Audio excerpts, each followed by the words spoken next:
दास को तो महाराज जी एक ही बात लगती है कि जो कुछ है मूल में सद्गुरु भगवान के अनुग्रह की महिमा।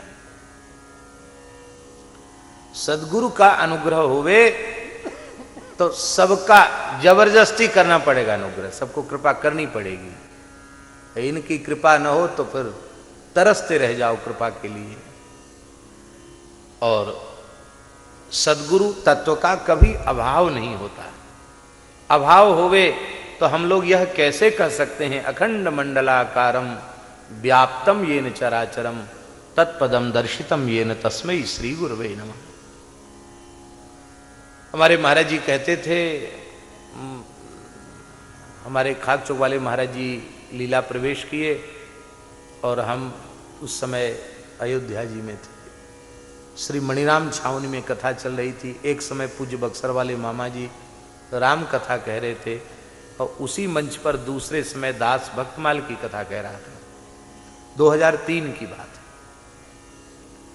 तो समाचार मिला शाम को ही, जिस दिन कथा पूर्ण थी उसी शाम को महाराज जी का धाम गमन हुआ। समाचार जैसे ही मिला तत्काल हम चल पड़े। अब ऐसी व्याकुलता की लगे कि पंख हो तो उड़ जाए।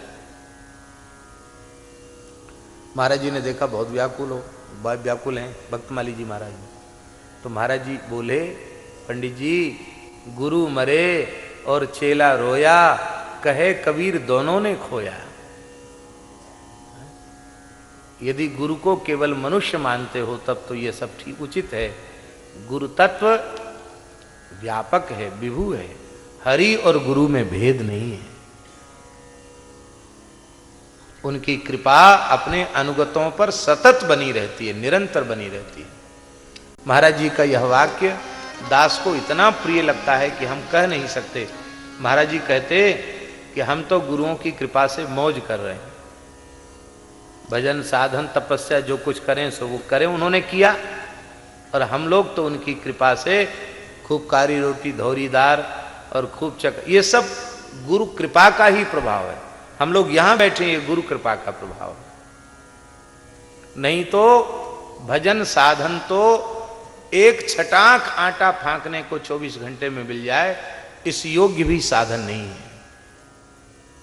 पर यह सब कुछ श्री सद्गुरु भगवान का अनुग्रह है। अपने चरणों तक पहुंचाने के लिए भगवान ही सद्गुरु का आकार लेकर प्रकट होते हैं। सिद्धांत यही है, यही सत्य है। अब जिसकी जितने जल्दी समझ में आ जाए उसका उतने जल्दी काम हो जाए।